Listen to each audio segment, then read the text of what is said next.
Okay, so you decided to start taking hormone therapy. Now what? Let's talk about what the journey actually looks like and what you can expect.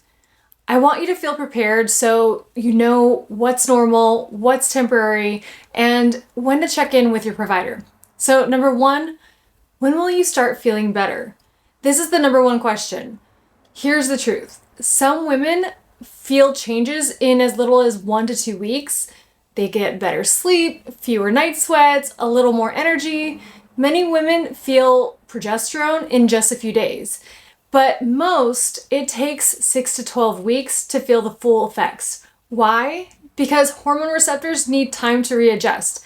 Think of it like watering a dry plant. It doesn't perk up instantly, it takes steady care, and it will also depend on how long you've been without hormones.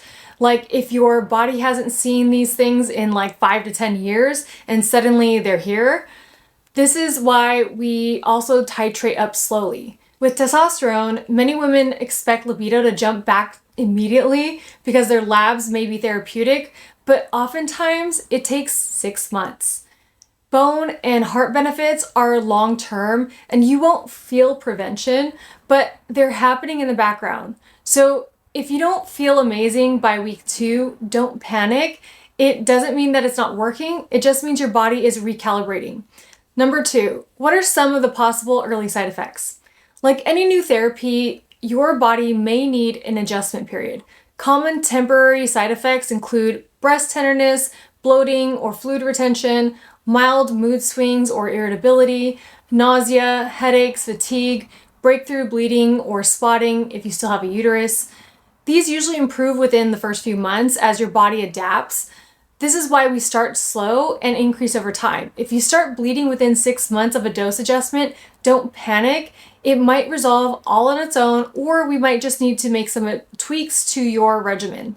If side effects don't settle, sometimes it's just a matter of adjusting the dose, changing the route, or switching the type. Sometimes we need to do further evaluation to assess how you are metabolizing or clearing your hormones. If you are on testosterone, some side effects can include irritability, moodiness, fatigue, male pattern hair loss, acne, hair growth on your chin or chest, and deepening of the voice. These are rare and usually occur when the dose is too high for too long. I've really only seen this with women using pellets or injections or when they're not properly being monitored. This is why we test testosterone. If any of these things start to occur, we can test, reduce the dose, and may need to add some supplements to support your hormones. Number 3, when to call your provider. Most things are minor, but there are a few red flags you should call about. Heavy bleeding, not just spotting, severe headaches, chest pain, or shortness of breath, new leg swelling, especially one-sided, when you've been on the same dose for 6 months and begin to bleed without explanation. These are rare, but important to catch early.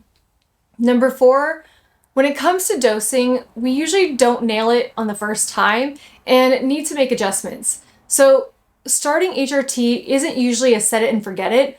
We often have to fine-tune things. When you start hormone therapy, think of it less like flipping a light switch and more like fine-tuning a radio. We're trying to find the frequency that feels best for your body, and that sometimes takes a little fine-tuning. Hopefully y'all remember radios. One day this is totally going to be an outdated analogy.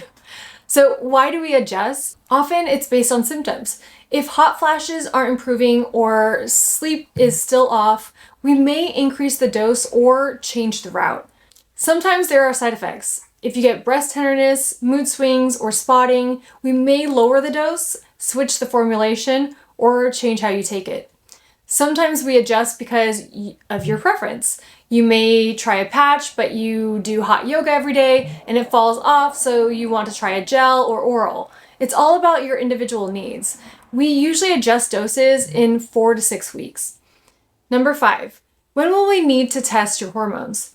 Unlike thyroid or cholesterol, where we're used to having targets, menopause hormones are different. We don't have rigid therapeutic ranges for estradiol or progesterone, but that doesn't mean we never test. Testing just plays a different role here. For estrogen and progesterone, there isn't a one magic number that tells us you're in balance. Many prescribers will base adjustments on your symptoms and choose not to test because we don't really have good data on this. When it comes to symptoms, it isn't always reflected in the lab numbers. Some women feel great at lower levels while others at higher. One of the reasons I may choose to check estrogen levels is because there are studies that suggest bone protection requires estradiol levels to be above 30, ideally in the 50 to 80 picograms per milliliter range. Another reason is to check absorption. If you're using a patch or a gel and still having symptoms after 8 to 12 weeks, a lab test can confirm whether estrogen is getting into your system. If it isn't, maybe we need to switch you. There was a study that showed that absorption was variable from woman to woman, whether they used a gel, patch, oral, even varied if they use the same type, like patches, but switched brands. And absorption would change if they chose different placement, like the thigh or the glute. Your BMI, skin thickness, and even hydration make a difference. This is something to just keep in mind. So for testosterone therapy, we always test when you're on therapy, usually about 4 to 8 weeks initially, then every 3 or so months after. The goal is to keep you in the upper third of the female range. Testing ensures that you're getting enough without overshooting. If we do order tests, timing matters. And I'll leave the instructions below this video, but if you're unsure, just check in with me. So progesterone, why don't we test it routinely?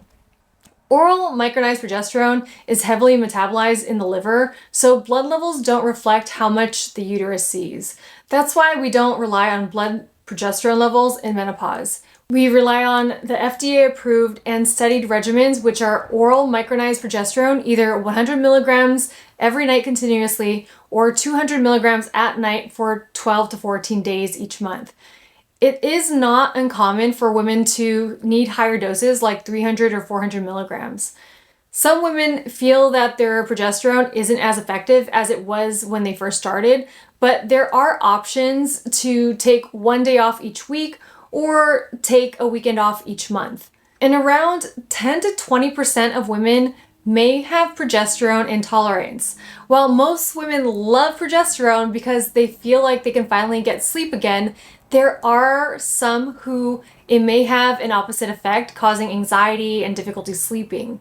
In these cases, we can lower the dose and build up your tolerance. There's also an option to do vaginal progesterone or an IUD, which still offers uterine protection because it is more localized and it doesn't reach systemic levels.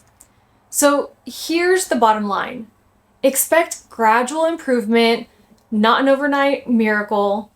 Minor side effects are common early on and usually fade. Communication is key, so if something feels off, just speak up. And remember, this is a process of fine-tuning.